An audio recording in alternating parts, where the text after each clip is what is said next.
If you've ever tried to create a vlog but you struggle to make your shots stand out, you're not alone. Today I want to show you 7 simple but creative shots that you can do completely by yourself to elevate your vlogs and make them feel much more professional and unique. These shots will hopefully break you out of that typical boring vlog format and add a unique cinematic flair to every one of your videos. So hopefully by the end of this video, you'll have 7 new shots in your arsenal that you can fall back onto next time you're creating, and you want to create something dynamic and has a bit of that cinematic pop while keeping it super simple and able to do completely on your own.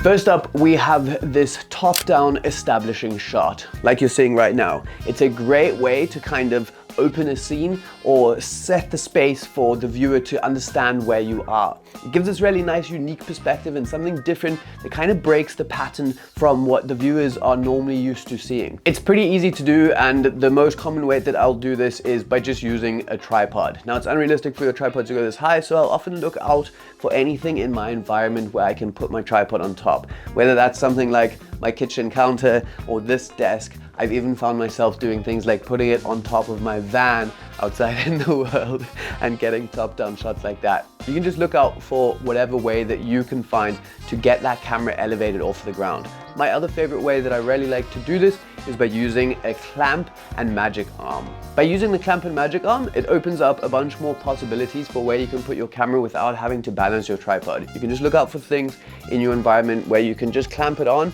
and get those unique top-down angles of any scenes that you want. Using the clamp and just finding things in your environment that you can attach it to gives you this really cool perspective of just like me being in the scene rather than just another shot at face level seeing me.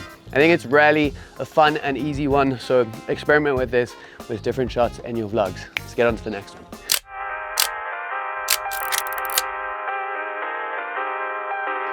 Shot 2 is the 2-shot cut. Now, this is one of my favorite ways to smooth transition between scenes or different takes. There's 2 main different ways that I like to do this. The second one being my absolute favorite that I use in almost every single video that I create. But before I show you that one, let's talk about doing it with an object first. Let's say I wanted to get a smooth transition from me being here to over there. I could just pick up this cup, then get a different shot of the same action, and I'll perform it twice, and then I can cut them together.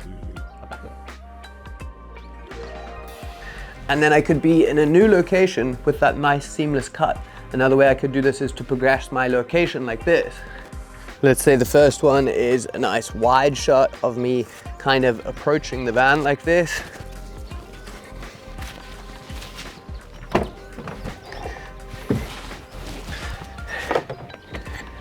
And then second one is just a close-up of the same action from a different angle. The cool thing is it doesn't even have to be limited to 2 shots, and I could just keep going like I did with that one.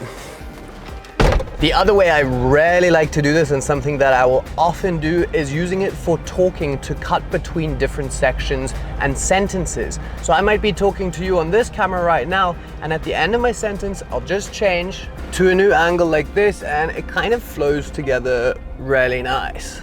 You can get as creative as you want with this. So I could just keep it going as I go and move from location to location as I just keep changing these angles. They also don't always have to be so linear. You can actually just jump around spots, for example, taking one from here to being in a completely different spot like here, and then I can just keep doing that, and I can even just transport myself back to somewhere like here. The key is that you match the tone and pacing in your voice and that you continue the sentence as you were in the previous clip. So you just have to take a little mental note of that.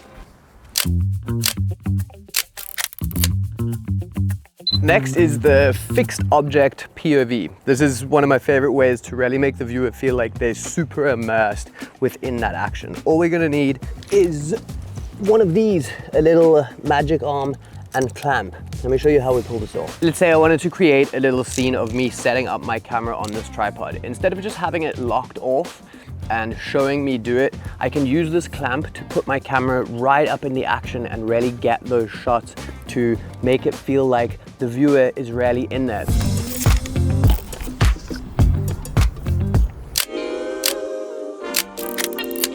Next is going to be the fake selfie shot. This is an awesome way that you can create some dynamic movement within your videos, even if you're a solo creator filming completely by yourself. Here's how to do it. We just need some sort of tripod or rig. I like to use a monopod sometimes, and we can get the camera into positions where it doesn't look like we're actually holding the tripod or monopod. We can move this camera around of shots of ourselves and create this really nice immersive movement. Try and keep it realistic. Make sure that you don't see your own tripod within the shot. You can rotate it or move it around your feet, for example, and it's an awesome way to create a dynamic shot with cool movements in them without your viewers ever even knowing that you were filming by yourself.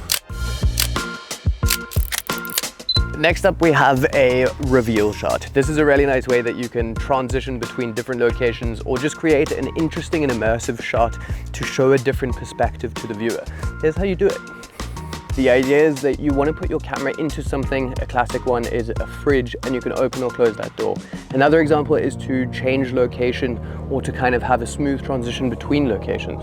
So I could just kind of put you guys into this bag right now and then close it up, only to reopen it somewhere else completely, making a nice smooth transition between those two areas. The limitation here is really going to be your imagination, because you can even cut between different things like this to something like this classic fridge shot. You can really get as creative as you want with this. Just try and find different transitions between blacking out your frame from one scene to the next.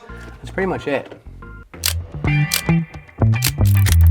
The next one's simple, but so effective. It's basically just getting a super close-up shot, or I like to think of it as filling your frame with more of what you like.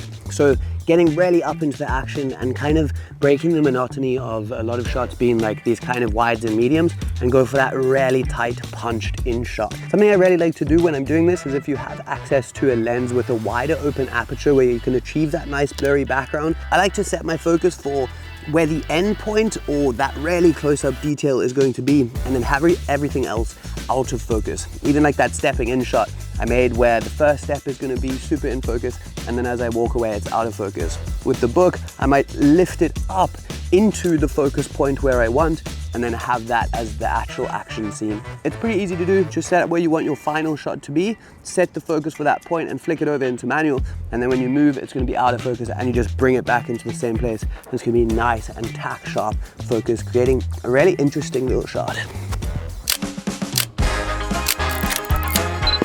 The seventh and final shot is going to be the static, well-composed shot. Now here's the thing, when people are creating vlogs, it's extremely easy to slap on a wide lens and kind of just point it at the thing and get everything in that shot to ensure you get the things you need of yourself, because most of the time we're filming by ourselves. But something I really like to experiment with is different focal lengths, more specifically more zoomed in ones, where you take a little bit of extra time to really think out your composition and the shot that you're trying to capture. For this one, for example, this is at 70mm on my camera, and I've just put some effort into some basic composition rules, like this leading line coming over here, this little line being on the rule of thirds, these kind of leading lines coming in behind my head, and this natural light hitting me from kind of a side back angle while the background is slightly more dark. Throwing in one of these in between your usual wider shots of you talking to camera or you moving around in locations really goes a long way, and it makes that whole feeling of the video just have a more well-polished cinematic vibe. It's gonna be it for this one. Try it out. So there you have it, 7 cinematic shots that you can add to your next vlog to give them that unique little flair and make them your own. Let me know in the comments which one you think was the best, or which ones you are most excited to use in your next vlog. Other than that, see you in the next one. Bye.